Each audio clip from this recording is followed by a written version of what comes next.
Welcome to This Commerce Life. We are an unscripted podcast dedicated to small businesses and entrepreneurs in the retail and consumer packaged goods space in Canada and the United States. I am Phil Chang, co-host and co-founder.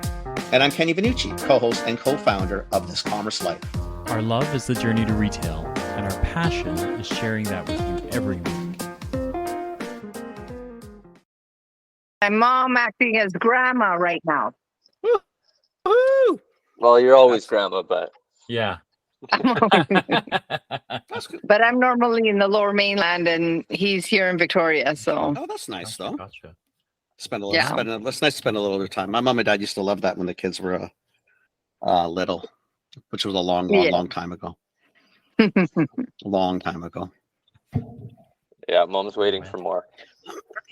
All moms are. Yeah. yeah, more. Exactly. The more the merrier. It's no longer mom's problem. Absolutely. It's your problem now. Figure it out. Yeah, right, Nicholas? Oh, Yeah. no. You know what? You opened that door, buddy. It wasn't me. I didn't say a word. I know how to play it, but I didn't say a word. I would have let you off. You set me up. You set me up. You walked into it. Eddie, always the troublemaker. Oh man. So we've got Dyana and Nicholas on. And we met Nicholas at a founders dinner with BC Food and Bev. But the story is just your story is such an interesting story that we wanted to get you guys on and just talk about the story. So Dyana and Nicholas run a family business. They do. I think I'm going to get this wrong, but Diana's Aji, is that right? Ahi, got it. And like super cool business. I've been on the website. I've been shopping. It's pretty cool. But we had a great dinner, Nicholas and Kenny and I, and so we invited him to come on, and here you are. So we're glad to have you. Thank you so Thanks much for having us. Yeah. So we would love to hear more about you guys. How, what were you guys doing before, what the journey is, and then how you got to Ahi, and then be able to talk about Ahi as well. The next 45 minutes is yours. We'd love to hear the story. We'll definitely jump in and ask questions, but I'll shut up and stop talking and let the two of you introduce yourselves properly, and away you go. So I'm mom. We migrated to Canada from Colombia at the end of 1999. My brother was living here. My mom was Canadian, and then we moved because the situation wasn't great. I am a level 1 horse riding coach. So when we arrived, we put the children in school, and then they started, and then also into, community sports. You moved to Canada, you got to join hockey. You got to join hockey. And then Naturally. the soccer he came with, because in Latin America, that's all they do is play soccer. Yeah. So the story of ahi is that, I always had a jar of ahi in my fridge because that was like our little taste of home. At the end of the season, parents did get-togethers, and I'm running so potluck dinners, and then one of the dads turned around and said to me, "Okay, you bring the guacamole." I was like, "Well, okay, I can figure it out. I've never made just it." to jump in, ahi is like the typical name for the mixture of tomatoes, onions, and cilantro. It's kind of the South American pico de gallo. Okay. It's kind This of, is a staple in the homes. Like everybody's going to have this. This is like kind of the go-to. yeah, if you go to a restaurant, they'll have a bowl of ahi. Okay. There's always a bowl of ahi on a table. Okay. Like it's always like a little wooden bowl with a wooden spoon. Okay. It's mostly like in the country, and with the typical food. So ají is also the Spanish word for hot peppers. Okay. So if you talk about a habanero pepper, it would be un ají habanero. So So I figured, well, I could make guacamole. I bought the avocados. It was a little late, and I thought, well, I'll just put some ají in the avocado, in the mashed avocados, and away we go. And people loved it. Like, Bring they it on, just bring it came on. around, and they I saw a couple of people just wiping the bowl with their finger. I was like, wow, they're weird. And then I became the guacamole mom. I always had to bring the guacamole. People said, oh my God, you got to make it and sell it. And it was, I just couldn't understand. We moved, so we were in Powell River. We moved to the lower mainland. And then I started saying, I'll bring the guacamole. And then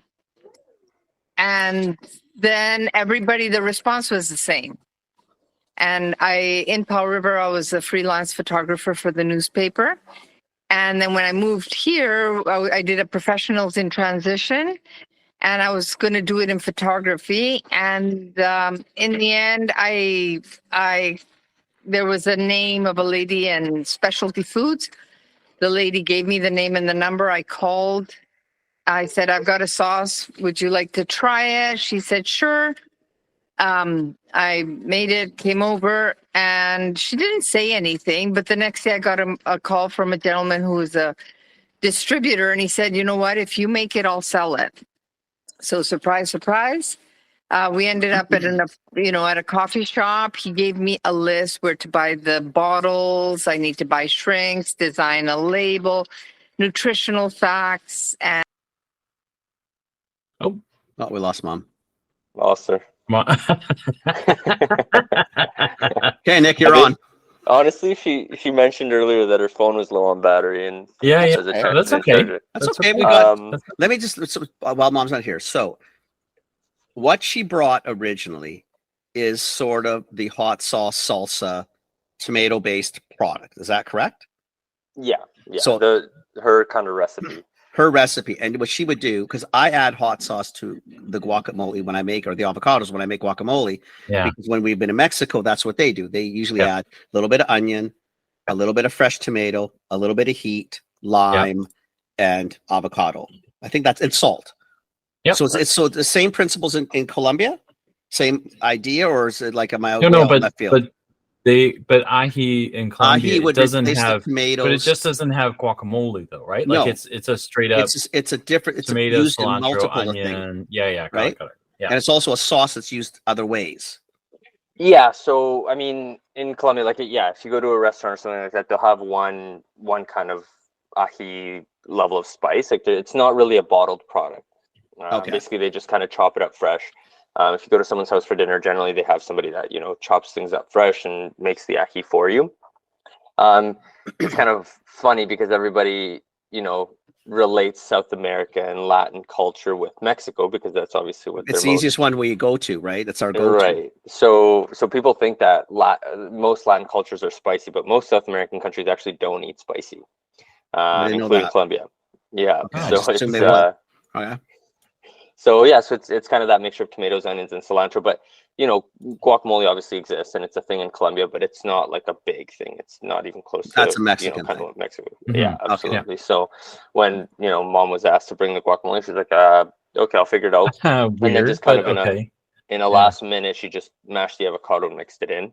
And then surprise. And that's the reason I asked. I thought it was a Mexican thing, but I'm thinking, okay, your mom's Colombian. Obviously, it's a Colombian thing too. I guess it went downhill. I don't know. Okay, so it is typically a Mexico thing, but Mom killed it because she thought and put the exactly. Yeah. And it was just kind of a time crunch thing too.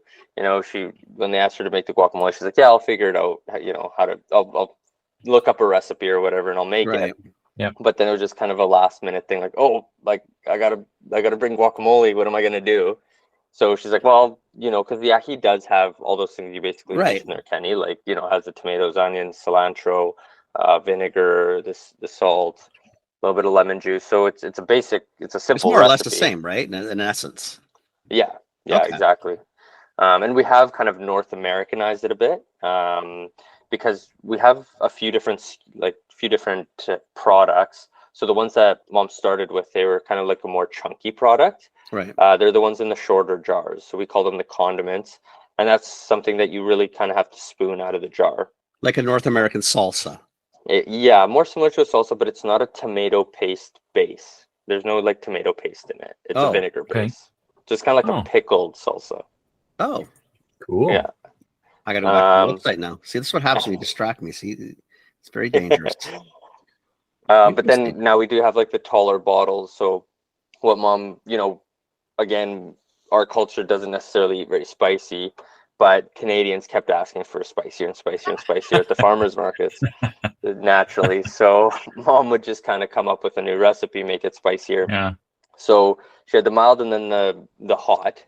The hot quickly got demoted to a medium hot, and then she came up with another recipe, and she gave my sister a sample to try. And she said, "Okay, what do you think?" And then my sister tasted it, and again, we're not really used to spicy. And she said, "Oh, burn, burn, burn." So then that's how the name, the burn, came out. So then that was the burn, and then the hot got demoted to medium hot. And then there was, I think it was maybe like a Korean girl at the farmer's market that told my mom, like, no, this isn't even close. And my mom's like, are you serious? And she's like, if you really want to hit the people that like hot, you have to do, at least 1 million Scoville scale. Yeah, you got to pop it. Yeah. Yeah. Yeah. Or no, sorry, not 1 million, 100,000 for Right. people that can like really actually eat Something that makes you sweat. Yeah, I want to sweat when I'm eating it. Yeah. So my mom then basically multiplied the spice of the burn times 10, and that's where the smoking was born. And then she did add, that one has like a smoky flavor to it. But when mom did kind of go into, okay, we're going to get into the hotter ones, she knew that, generally the people that eat really, really spicy are more the male, especially the ones that are, oh, I can't get it hot enough, and want to be very tough. Yeah. But they're not going to be like spooning it out, right? So she that's when she thickened it up and made it more into a sauce, so that it's just table friendly. You could just pour it out. Yeah. And then that's where the 4 SKUs in the taller bottles were born. Was those are just a little bit thicker, so again, you can just kind of pour it out. Funny though that it's not something that culturally was like, really, this isn't, I mean, outside of the sort of the mild, what you started with, because this is really not Colombian per se. It's a take on Colombian, with a little bit of heat. Honestly, I didn't know that. I thought literally all South, like Southern Latin for sure. Like in Italy, everybody thinks Italians like hot. Well, it's typically a Southern thing more so than a Northern thing. Right. Obviously, generalizations. I get it, but yeah, it's interesting. I didn't realize that. Yeah. So it is. Yeah, it's exactly that. It's a kind of a North American version of our Southern product. But the condiments are, mild, medium. I'd say the medium, is kind of as far as the general Colombians. So obviously, in terms of Latins, the Mexicans really like spicy, and then Peru eats quite spicy. But from my understanding, all the rest of the South American countries are generally quite mild. Yeah, but Chinese culture is like that too. Like there's certain parts of China that they eat really spicy, but like my parents are from Hong Kong. They eat some spice, right? But not that much, right? Like, there's certain dishes that you kind of accept that have to be spicy, and then take it or leave it, right? So I get it. Yeah. Well, generally, the closer to the equator you get, the hotter it gets. Yeah. Right. And I think a lot of times because this, sweating cools you down. So I think it's that where northern populations, like Northern Europe, doesn't do much heat at all. They just don't. Yeah. Right. But in the South, they I guess it's hotter temps. That's why I thought Colombia would definitely be into the heat. That's it's kind of interesting how that goes. And then, as my mom's making new recipes, she needs guinea pigs. So there's my dad and I, of course, and then it's obviously a tolerance thing. So as mom would make new recipes, so now dad and I are, we love spicy, or we eat the smoking habanero, every single day, have high spice tolerances, but not like the general South Americans. So, so how long have you guys been doing sauces? Like, mom started it in 2006. So we're a little over 17 years now. February, I believe it was, of 2006. And then that's kind of been what we've been working on. I mean, the first six to 8 years was mom just doing it as a hobby, right? My dad, he's an architect by trade. And so he was working, and my mom was looking after my sister and I. And then I mean, she's always had kind of that entrepreneurial side. When we were in Colombia, she's a very creative person. So if you look at her desk in the office, you can tell. But so she had a educational toy making business in Colombia.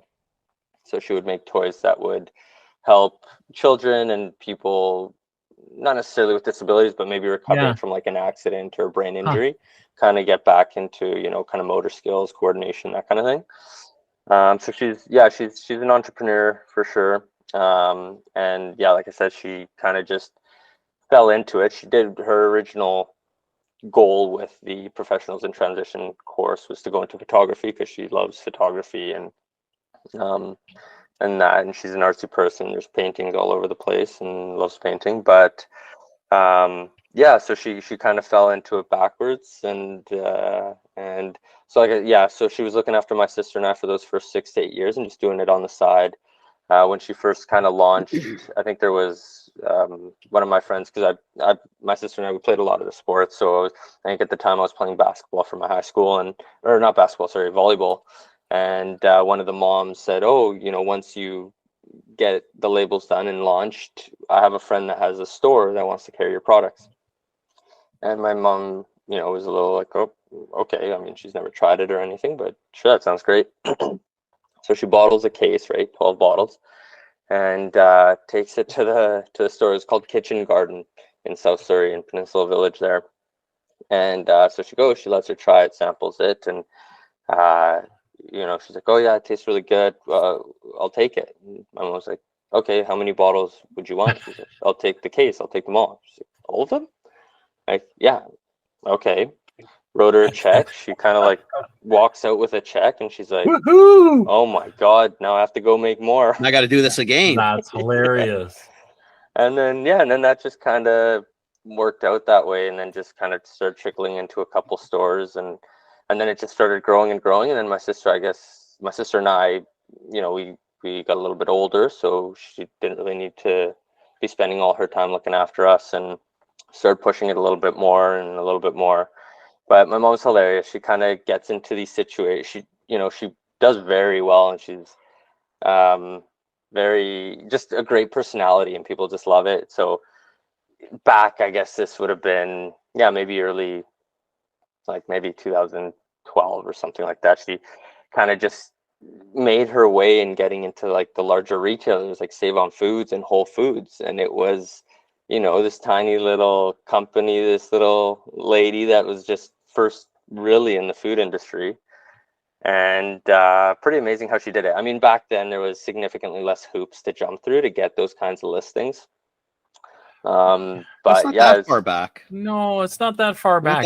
Yes, some less hoops, maybe some, but honestly, not that far back. But like, because now we're talking what, like 2010, mid to 2010, 2015, sort of in that space. Like by then they were all kind of pains in the asses. Like so like if you kind of because we've been in this a while now, but like early 2000s is when there's kind of like there was a lot of money flowing in CBG, right? Like at that time, and so retailers the big guys were already into, like, these are the precursor days. Like today, you go to a law, like Walmart started the process, but with most of the big vendors now, you can't, like the big retailers, you can't give gifts, you can't really give anything. Like, but early 2000s, right up until 2010-ish, like you could.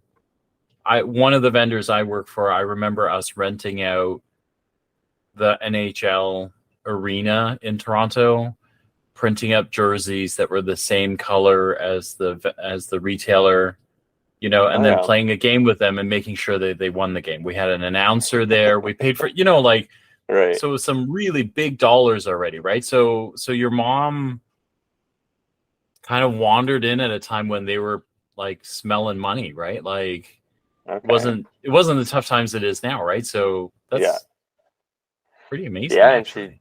And she I think what happened was she was doing a farmer's market, and a manager of Urban Fare I want to say Olympic Village. Okay. I think so. Anyways, the manager there, he tried the product. He's like, I love it. I want to bring it into my store. Awesome. So at the time, what he could do, I'm not sure if it's still possible or not, but he kind of just brought it in and, manually input it into the system. So my mom's like, great, I'm in the system. So she just started approaching all these Save on Foods and urban fairs. That's so funny. That's And- amazing. So then they'd be like, oh, so you're in our system. She's like, yeah, absolutely. And so then, okay, they'd go through the process and, kind of sign the invoice or whatever. And then they'd go to scan it and they're like, no, it's not in our system. And mom was like, what? No, I just got into this other store. Yeah. So then again, just kind of like her personality, very charismatic. And, they're like, oh, well, I'll build you in. So then they'd build her in. Yeah, Pete did it. I'll do it too. Okay, sure, no problem. Yeah. Exactly. And then one day she gets a call from head office. Like, what are you doing? You can't, that's not how this works. But then at that point, I think she was already in like maybe like 5 stores or 10 stores. So they're like, all right, we'll list you as a local vendor, and away you go. And even Amazing. like her story with Whole Foods is pretty hilarious. Just, she kind of similar thing, just called up the manager. Hey, I've got this great product. And she, I'll come in, and she strategically did it to go in at lunch.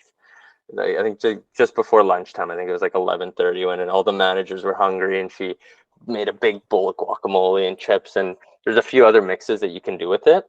So like mixing it with mayonnaise, it makes a fantastic like aioli or dip, or you can even use it as a tartar sauce.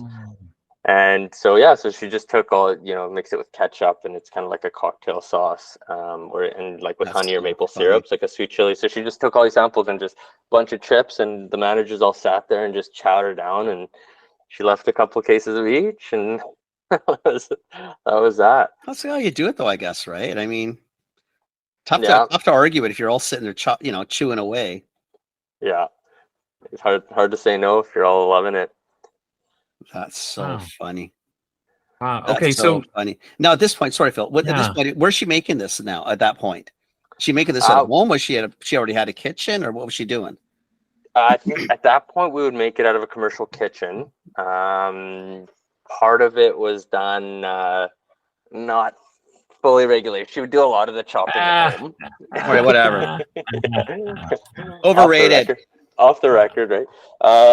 She would do it off. So she would do a lot of the chopping at home. I was peeling a lot of onions with Grandpa, and we'd kind of take it in big containers, and then we would rent out this commercial kitchen. That's where we would do the bottling. So, sanitizing the lids. So, we'd have our own little assembly line. Allison, my sister, would be like filling the bottles, and my dad would be kind of like sanitizing the lids and everything, and then lidding them. And then I was putting on the shrinks. We put on the labels. We had this little elastic band that was a pain in the butt to do. It's like an elastic band with a little, almost like a business card that had those different mixes that I mentioned earlier. So we'd stick that with like a little straw, make it nice and kind of traditional looking. And then box them, and I think so we'd always get like a couple pizzas, and we'd be there for I think 4 hours, and we'd do like 40 to 60 cases. So it was quite the workload. And then one time at Whole Foods, they were restocking the shelf, and they're literally, because we would sit in front of the TV and do those little elastic things to put around the bottles with that card, like I said, and because with the little with the straw kind of, do you know what I mean? The little straw kind of. Anyways, and they're just ripping them off and throwing them in the box, and we're all like, and my mom was like, "What are you doing?" It's so long putting those on. That's a decorative approach. That's the nice little touch. Oh no, you're killing it. Yeah, and so that was the end of that. That was the end of because they're like, it's disruptive on the shelf. The botttos don't fit. But that's the shit you learn though too, right? Because you don't know in major retail. Yeah, I don't want any of this crap. Right? It's gonna be all over the floor, or who wants it?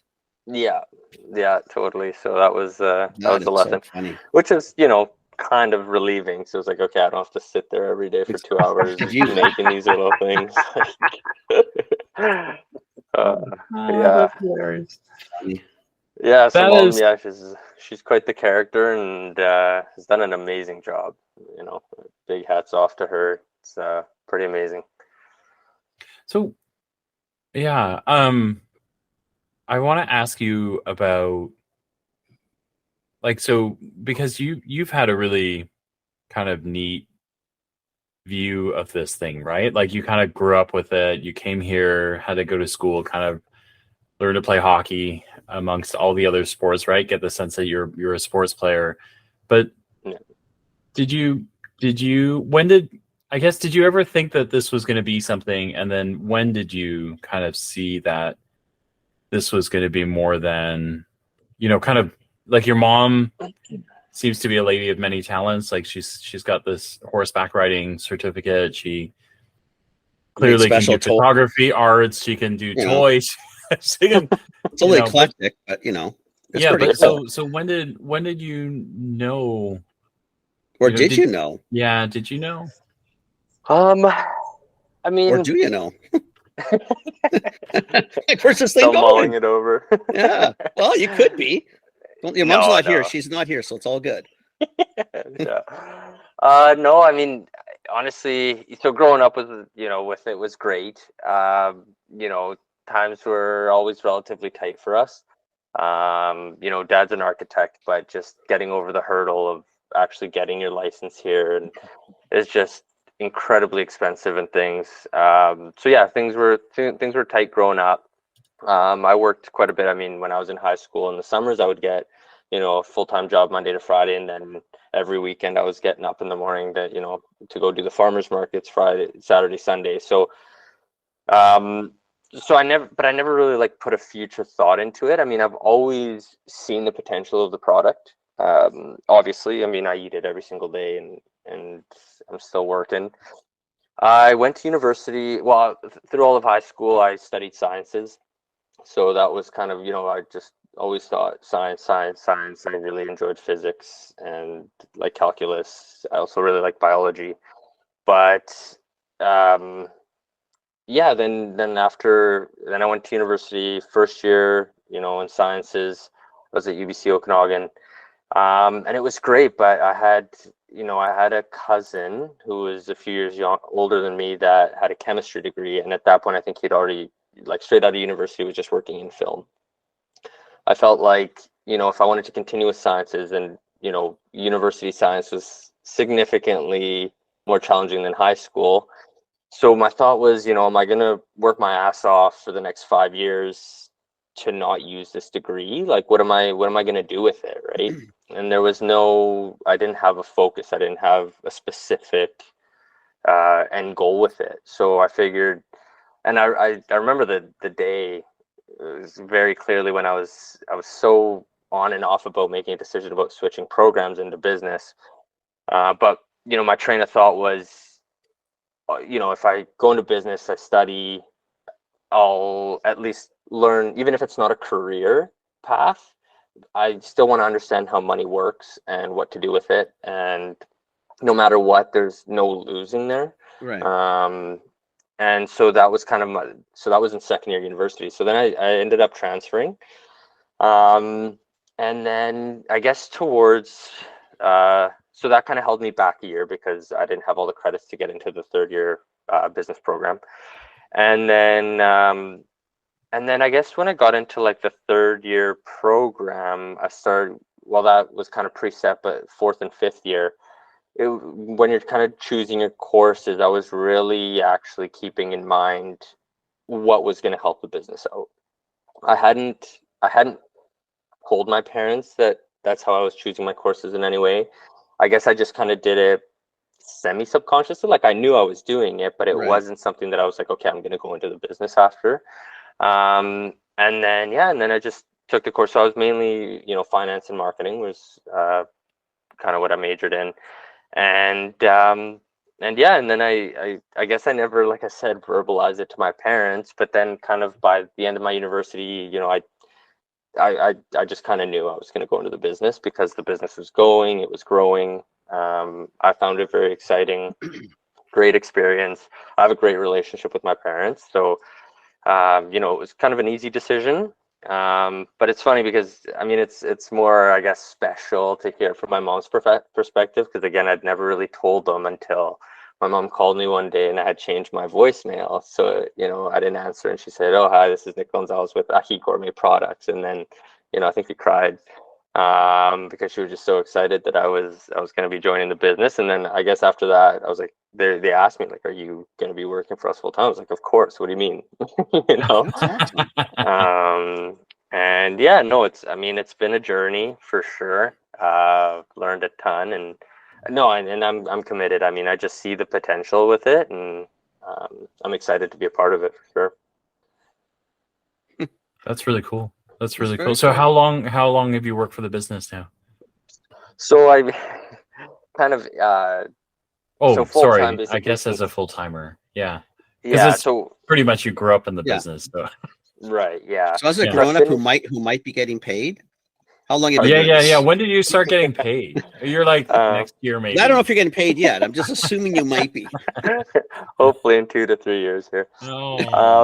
No, I've been full-time since 2015 was when I finished university. I did my last year of university on exchange in Milan, Italy, actually. Nice. And you came back? I came back. I did, yeah. Huh. I ran out of money. Okay. That's why, actually. Oh, okay. All right. Uh, Okay. Yeah. Makes sense. And so I came back and yeah, started working, but I did end up, it was just, having too much fun traveling and living the good life over there. So one of my courses I ended up failing. So I had one course to finish before graduating. So I came back and just started working full time and just kind of forgot about it. And then I guess like a few friends of mine were, we were kind of chatting and they're like, "Okay, well, when are you going to finish? Because your credits actually do expire." Yeah, And I they was like, expire. "What?" Yeah. And I started university, my first year of university was September 2010. So I was like, holy smokes, like I got to get on this. So I think in 2017, I signed up I did an online course because I was already working for a few years. And it honestly ended up being such a silver lining. Like I'm actually really glad it worked that way because the course that I took was international business through TRU. Mm-hmm. And it was honestly like a really, really helpful course for the business. Basically what the course was, I guess creating a fake company that you were going to go global with and export. And so, I spoke to the professor and told him this is my situation. I work with our family business, and he was 100% on board. Loved it. He's like, "Oh yeah, do this course on, on your business." So basically I walked through the process of developing an export strategy, doing market research. I did an in-depth research on 5 different countries to begin the export and then narrow it down. So my top countries were US, Mexico, England, Spain, and I think Japan. Japan is pretty spicy. So I did a, in-depth analysis looking at, political risk, location, everything, taking everything into account. And I mean, ultimately the US was the best option. But yeah, it just kind of prepared me. I basically created a business plan through it. I was getting graded on it by, a professor, and he helped me, tweak things and improve things that I think ultimately will help the business. And yeah, so I was super glad that I got that experience and had that work. Cool. I think Penny and I both, we love kind of learning about family businesses and how you I get love this whole into it. thing. I think Yeah. that's why we liked you that night too, because when we were talking to you, it just thought it was. Yeah. I mean, because all our parents, well, my dad's came from Italy. His folks came from China, Hong Kong. Yeah. It's just, Yeah. I don't know, immigrant stories of people coming and doing something well and contributing to our society. I just love it. I mean, I think this is fantastic. I mean, there's not many better places on the planet to actually do this stuff in, right? As highly regulated and as irritating as our country can be at sometimes, it's still pretty cool, right? It's neat. I love it. I think this is fantastic. And her mom's freaking a go-getter, eh? Like she's out and about. Pretty, yeah. Yeah, she definitely cool. is. Yeah, and both my parents are pretty amazing people. I mean, you know, everything that they've had to deal with is, I mean, like, I guess a lot of immigrants, right? They're dealing with a lot of it, but yeah, no, it's very impressive for sure. What sorry, go ahead. Kenny. Go Phil. Go ahead. No, I think I'm curious about just switching gears a little. Like I guess I'm curious to where you see ahi going for you That's guys. sort of where I was going to go. Like, what's sort of not next, but it's sort of next. Yeah, I mean, like, so we've seen it on the show, but I think we've both seen it in real life, and you're probably watching it too. Is like these are the really cool parts of multiculturalism, because we're starting to see, you know, not early, but probably last year maybe we had a guy on who is Trinidadian, brought Trinidadian sauces here, and you know, Neil's Real Deal, and they sell some pretty wicked sauces, and like a totally different, you know, kind of take on sauces that we would normally be used to. You're another one that you've brought something that I don't think Canadians really understand that well, right? Clearly with the guacamole. Right. And yeah. then the look, we don't really eat spicy. No, but if you want to burn people's eyebrows off, you need to superheat, you know, a habanero to 500 degrees and stick it in a jar or something, right? Like, so where does, I guess I'm curious, like, where you see all this going, and then where you guys want to be on this one. Yeah, I mean, that's I guess the $1 million question. I mean, I truly think this has the potential to be kind of like the next Hoi Fong Sriracha, for multiple reasons. I mean, it's, you know, an ethnic product that comes, you know, originally the recipe from, you know, from another country, right? Pardon? It's from the old country. It's kind of cool, right? Yeah. And it's, you know, it's completely new to the market. Our name is ahi, which is the name of the actual sauce. It was kind of sriracha.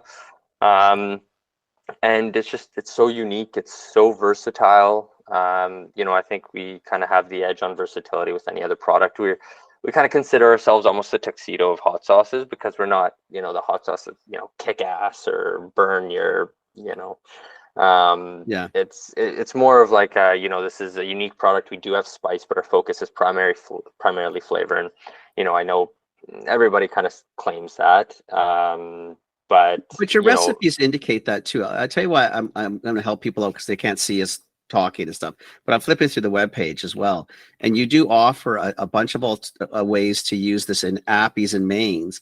And quite frankly, if you skip through the webpage, it's not that it's not the highlight, but because I'm still I guess I'm still wrapping my head around what it is, right? You know, as opposed to a hot sauce or that, because it's hard to get, you know what I mean? Because you look at the bottles, like if we were going to a store and you wanted to buy Mexican or Tex-Mex hot sauce, this is the way it would look, right? Like this is what you'd be thinking, right? And it really isn't that, and it's just kind of I'm like Phil, like I think it's just such a neat. We don't have a lot of South America. We don't really like. We don't, right? Like we've got a whole bunch of like. We don't. Yeah, we like, even in the market, right? Like there's a whole bunch of like vinegary, you know, kind of things out there, like hot saucy, and then you've got the other side. You've got like the hummus and the kind of spreads of the world, right? So like the only thing that you know, maybe I'm speaking for a smaller set, but like Canadians really, they understand. The only thing in the middle is a guacamole, for example. That's a thicker. It's not a hummus, but it's not. I know what you're trying to say too. It's not a hot sauce either, right? It's like this middle ground of loveliness. Yeah. We kind of say it's the perfect marriage between like a salsa and a hot sauce. Yes. And we, you know, kind of trying to explain that on the labels has been a challenge. We kind of, when we did our big rebrand in 2019, we changed it to chunky chili sauce, but even then I don't think that really speaks to people. It still doesn't work. No. So we're looking at changing it maybe to like a salsa hot sauce. I think you have to almost Nick, because I think when you say it the first way, that's not what I'm thinking. Stag. Right. It's not where you want to be, right? Yeah. And if I think salsa, at least I'm sort of thinking a tomato-based, chunky something. Right. Even if that's not what you are, it is because it's a hard one to fill. I think what you were trying to say, because we don't have a lot of South Americans in the city. No. We have a Right. lot of Mexican. Like I hear Yeah. a lot more Spanish than I ever Yeah. have Yeah. in Vancouver, for sure. Yeah. So I know there's a lot more Mexicans and lots of Central Americans. Mhm.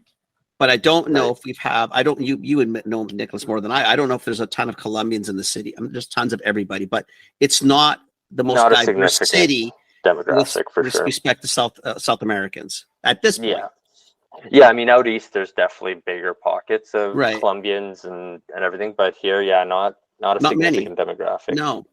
So it's trying to get more of us to understand what this actually is. Because the shame would be is you're going to get someone like an idiot like me, and I'm just thinking hot sauce. Like I'm not getting, like if I looked at it, I don't think I would get it right away. And I probably wouldn't spend enough time to try to figure it out because I'm not that person either. You really need to think of it more like a hummus or a baba ganoush. You know what I mean? Like it's yeah, it's maybe chunky, but it's not. It's I not. don't Do you know. guys think It's like not a so- modifier like a hot sauce, right? Like it's not that. It could be that, but it's not. somewhat, really. yeah. Yeah. Yeah, like I like the salsa hot sauce. Mom likes the name. It's kind of long and doesn't really roll off the tongue, but pickled salsa hot sauce. I Because don't it is think that. I pickled. don't think that. I know. I don't think that I would think say it's it to the me. sauce, like the sauce part throws The it sauce off. part, like the pickled hot, yeah. Sauce on its own, not together. I still don't. Because I mean, Okay. salsa in essence is sauce. Well, it's sauce, right? Yeah. Right. I don't know, Matt. I think you have to kind of keep it down the salsa. I think, Phil, if you go down the hummus baba ganoush side, I still think you end up in a pickle. It's a problem spot to be in. Sorry about the pickle thing again, but it's a problem sort of spot to be because you're still not, because you say No, pickle, I get a it. pickle's a pickle. It's not Yeah. this. It's not Because of kind of. this, it's the substance, right? Like it's the Yeah. texture and what you use it for. I get Well, let it. me digress for 1 second. So, because Yeah. we'll have to think about this because I've got to mull it over.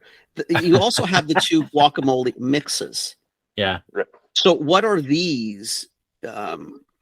Are this something you brought from the old country as well, or is this a brand new thing? Because Mom thought, well, shit, I'm doing guacamole now. I mean, what the This hell? I is may as well mom's keep going. original. We're in too deep. original. Yeah. So what it was like our challenges, again, people don't know what ají is or how to use it, so we're Yeah. educational, and it does sell at a little bit of a higher price point. So we would get into a new store and the manager would be like, okay, great, I love it, where do I put it? Yeah, where do you Do want I me put it to with put the this hot thing? sauces? Do I put it with the salsa? Do I put it Yeah. with, because it is a vinegar base, so it does taste pickled. Like the reason Mom likes it is because it does have that tang to it. So Right. it kind of prepares people to that acidic flavor. So anyway, so we would do markets and all of this stuff, and we would let people try the guacamole, but we'd also let them try all the other mixes and tell them how they could use it on its own and all these things. And we'd have people for years, I love it, been using it for guacamole for years, and we were kind of always fighting against it, like, okay, but you can use it for a lot more, blah blah blah. Then we realized, like, why are we fighting uphill? Like, let's lean into this. So then that's how we kind of came up with the idea of the guac pouches. Smart. So it has the exact same sauce. It's the exact same product. It's just portioned for 2 avocados. And is that liquid or is that a mix? Is that like what is that? Is it liquid pouch? Liquid, yeah. Okay. Like the exact same as what's in the bottle. Okay. So it's just, but it's the right amount And- for 2 avocados worth And of guac. probably in the right package because a mix would typically come in a tearaway or whether it's dry or liquid inside. Who thought all that? Exactly. Is that you? Yeah. You or is that probably Mom? It was actually a bit of a train of thought. So Mom was looking at, there's another company that they do little packets, like little ketchup packets for Yeah. samples. Yeah. And Mom was thinking, like, it'd be great if we could package them in these little things. So we could just hand out free samples, super easy. People could just one-time use kind of thing. But the problem is our product is too chunky Right. It's really hard to get the right equipment to fit it Right. in there. But anyways, and then that's when we were kind of thinking, like, okay, how are we going to make the, let's lean into this guacamole thing. And then that's kind of where the idea came up of, okay, well, let's do these bigger pouches for guacamole mix. Actually, part of my original idea was like little plastic cups. but then it just kind of, You know what? This is the way to do it. Your mom was spot on. yeah, Spot on, because if you can use it, because I look at some of the recipes, if you can use it sort of as a ketchup, sort of as a spread, you know, I mean, a ketchup is got vinegar and stuff in it too. You would never put it next to the pickles. right. Do you know what I mean? Yeah. And you know what? And to put this next to hot sauce, I think you're doing it a disservice. I think Okay. as potentially a salsa substitute or a cooking sauce. The problem is you're wandering now 3-4 sides, as you can tell. Like I love the fact that you put it in a package, because this package for guacamole can go next to avocados. Exactly. Bingo. Totally get it. Haven't changed a damn thing except the package. Yeah. You know, if you go into the jar that you guys did, bingo, right into salsas. Because it's my eye gets it. That's what a salsa jar looks like. Oh, it must be sort of like a salsa. Same ingredient. Then you can move the jar, these long ones, into the sauces where you would look for, you know, whatever brand of cooking sauce, not hot sauce, a cooking sauce. Okay. It's definitely food 3 for different thought. ways. It's what you've done already, because I'm trying not to do any more for you. You already have 3 packages. You've got the stand-up jar, the small jar, and the pouch. You've already done it. It's each one, I think, just lends to a different section of the store. For you, though, it's the same ingredient, same product. I mean, what the hell? Well, Right. I mean, yeah, and you're right? Like the short jar, forgive the expression, right? But like the main guy that sells with their chips, right? Like they've got a jar that you would know. You know what I mean? Like, so those guys, you would they go all and you would copy that. grab it. Que Pasa Yeah, copied yeah, the yeah. same Tostitos jar. Yeah. Jiva copies the same Tostitos. Everybody copies the same jar because as a society, we get it. Salsa. Yeah. I know what The to do only with challenge, the only challenge that we've kind of been not super pushing into, because is mainly the price point. So you can get, you know, I think it's like a 1.2 or 1.7 liter jug of salsa for $5 or $7, and then ours is, you know, a 375 ml bottle that's retailing, you know, $9.99. Yeah. So that's where we saw was, you know, the challenge. Like, okay, You pick your locations better. You know, you don't go to a corner grocer. You don't go to, you know, you don't do 7-Eleven where Tostitos is going to be $3.99, and if they want to up it, it's maybe a Que Pasa at $5.99 or $6.99. You need to be in stores that don't carry the lower side. Maybe the start is a Que Pasa, and now the delta isn't this chasm that's, to your point. I mean, $3.99 to $9.99. That's a quantum leap, eh? Yeah. That's a time. jump. But $6.99, $7.99 to $8.99, $9.99, really? Yeah. Not that big a deal. Especially in those stores, because nobody Yeah. cares anyway. If you're shopping there, money is not the issue. Yeah. Too much money might be the issue. Well, you think of what, you know, there are certain demographics willing to pay a lot for avocados, right? Absolutely. So, you know, position yourself that way, and all of a sudden it becomes, you know, you're buying great avocados. You're going to go buy that junk to go with it? Like, no, why would right? you You're do that? not. And if you're going into a butcher and you're going to buy that lovely steak or the pork or the chicken, how wonderful to have some of this beside it. Yeah. I mean, when I've spent $70-$80 in meat, what's another $9-$10 on a sauce? Yep. Yeah. I mean, because I definitely want to elevate my meat, because I don't want to, you know what? Yeah. I don't want to kill it. That's a lot of money. Yeah. Huh. So very interesting. This is very cool. I really like that. And I've told you, I love the packaging. I just absolutely love I like it. I like it a lot. Yeah, thanks. Yeah, we were super, super happy with the rebrand, and you know, we actually do have a parrot.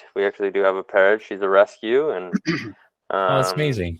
Yeah, so she's great. Mom used to have, like, actually what it was because of the versatility with our old branding, she had a chameleon. And so the chameleon was grabbing, kind of like putting its foot in guacamole, and that part of it was green, and then in the mayo it was white. And that's so funny. So that was kind of, but then, you know, chameleons aren't really from, you know, they're not native to South America. So when we were rebranding, it was, you know, the parrot. We have a parrot. She's dear to us, and they're from South America. That's so that was kind of. I like it. I really like it. Did anyone call you? Oh, go ahead. Sorry. Anybody call you? Go, Phil. No, I wondered if anyone called you about getting TELUS products with the chameleon. Yeah. Yeah. You're funny, Phil. Yeah. we got to partner with Earl's because they have a parrot too. I like it. I think it's very cool. That's very Yeah. cool. Who are you distributing through? Like, are you using a distributor? Or are you guys going direct to store? Yeah, we're pretty much direct for everything. Our the stores that have our products, the biggest store is, Save On Foods, Pattison Food Group. So we have distribution through their warehouse for 4 of our SKUs. That makes a difference. Okay. Everything else is pretty much direct. We're kind of in the process of looking for distribution, things like that. Okay, you can talk to us offline on that. Yeah, There's absolutely. always And definitely looking to go into food service. I was going to ask you that. The next thing is, I mean, is this available in like a 2-liter, 5-liter? Because as a pail into food service, you can definitely see this. Mm-hmm. Definitely see this. Make a move. Absolutely. I mean, we call it the chef's best friend, just because it's kind of the starter sauce. They can kind of make for sure. Their in-house sauces starting with it, or in-house guac with it. We have food service packaging. We have 3-kilogram bags. Like, good. And that's something that we've been kind of pushing over the last month or two, is really focusing on that. So I'm starting to reach out to restaurants, but it's tough. It's a tough gig, buddy. It's a tough market on a good day. Restaurants, I mean, more so than even retail, are highly focused on prices. They need to be. Yeah. Right. It's a whole different game. But it's true. I definitely see this work. I really like it. I think it's fantastic. Appreciate it. Yeah. Yeah. Good for you. Good for you. Yeah. So it's been it's been a ton of work, but like I said, it's been an amazing experience, and meeting guys like you in the industry is awesome. And just by going to an event and just be careful. You get to know us more. You might not like it as much as you did a minute ago. He's up on that one, buddy. Thanks, Elisa, for introducing us, and shame on you at the same time. Yeah, I know. Yeah, that was great. So enjoying it, and it's just so much to do all the time. It's all good though, right? I mean, you got a good thing going. It's a neat thing. Your mom's got a shitload of life in her, so that's a big help. Yeah. If anything, she's gonna drive you guys nuts. I mean, I think she's got lots of energy, so you better find some. She's getting close to just wanting to. Okay, you take over, and I'm just gonna go traveling. They just say that though, right? And she'll just be micromanaging. She'll just be chirping from the side. I won't work, but hey, by the way, just so you know, that's all wrong, and this is how you're supposed to do it. You didn't learn anything I taught you. I don't know what the hell you're doing. Something like that. You're gonna have to find a replacement. I think I'm more on top of her these days than she is on me. That's good though. That's good. Yeah. I like it, man. Good for you. So if people want to find you and or the brand, probably both, how would they do that? Online, through our website. We are actually getting close to launching a new website, hopefully in the coming weeks. I believe it should stay the same, ahigourmetproducts.com. You can find our contact, or our emails, team@ahigourmetproducts.com. And we sell our products at most of the major retailers out west here. So Save On, the Pattison Food Group now, Bilo Foods, Nestor's. We're in a lot of independents as well. Stong's Market in North Vancouver, and that kind of thing. So you find us in the store there. And if any of our broker friends are listening, or our distributor friends, especially in the East, you can come either through Phil and I, or go right to Nicholas. Absolutely. The cut for Nicholas is a lot better if you just go direct to him, but we're happy to cut you in as well. We can give you something. It's all good. We'll figure it out. Perfect. No, I think it's good. Awesome. Okay, my friend, that was Thank you so much. That was your 55 minutes. Yeah. Cool story. On the dog, just about, eh? Yeah. Tell your mom. I'm sorry that her phone dropped on us, but you can tell her you did well. Being grandma, and exactly. Tell her you did well. We're super fascinated. We're pulling for you, so we'll watch. And if you have new stuff coming up that you want to talk about, hit us up. We'll let us know. You want a fast thought or something like that, so we can. Absolutely. So if you have any questions or you need any help, just bug us. We're always around. We're not that hard to find. Careful what you wish for, though. Don't worry about it. Mike, Oh, yeah, no. You're gonna be I getting wouldn't emails every listen, week now. We're actually Wouldn't- not careful about what No, we wish for. wouldn't so- offer it if we didn't mean it. Yeah. Trust me. I'm Not that nice. persistent. I'm persistent. I'm No, a bring it on, man. follow up. We knock, good. knock, We knock. good. Give it Yeah, a it's all try. good. See how it does It's all for you. good. Yeah. Challenge accepted. Okay, done. And yeah, thanks so much for having us. Really our pleasure. appreciate it. I know Mom appreciates it as Our well. pleasure. It's great to meet you guys. You guys are great, and I've been listening to the podcast since we met thank at you. dinner, and Thank you. definitely some great content. So, so thumbs up. Thanks. Awesome, Thanks so buddy. much. Okay. All right, fellas. Hey, my thanks friend. So much. Take care. Take care of yourself. Have Have a another good night. lovely evening. Phil, you You stick too. around. Yeah. Thanks, Bye. Nicholas. All right, good night. Ciao. That's cool. I love What a family cool story. stories. Yeah. What a I cool just, story. I do. I love, I love when we do family stories. That's my favorite. No offense to anybody who wasn't a family who was on the show. You all come from families. We love all of you. I love family stories. I really do. They were really good though. I just think They're it's really good. awesome. Yeah. Because I do. I think of all these guys. I think of like Fardad and Randy and Ratan working with their moms and dads. Ah, it's fantastic. That's really we've good. got a lot of families, like some various stages of we've got some age and fantastic. development, and yeah. It's I pretty cool. want to try this stuff. Yeah, me too. Like the recipes. I don't know if you look. I don't because you know me. Because Yeah, we're I both saw them. sick. I saw Like, them. they're I saw pretty them. impressive. Eh? I had to leave the page, otherwise I wasn't really gonna. No, because I started not listening to them. Yeah, I started not listening. Shit, Yeah. I can like the cranberry. Yeah. The cranberry pulled pork roast. Yes. Stop. Like seriously. Just stop. And the zucchini bisque even looked like really good. Yeah, the zucchini bisque caught my eye. Like And the big time. cranberry orange chicken breast. Like I am so hungry right now. It hurts. Yeah. I know. Stuffed zucchini. I like stuffed zucchini. Man. Okay, this is really not. Anyway, if you're still around, thank you for listening. Thanks for listening, everybody. Yeah, appreciate it. As we go through the menu and try to figure out what I'm going to do for dinner tomorrow night because I am so chicken wing. Okay, seriously.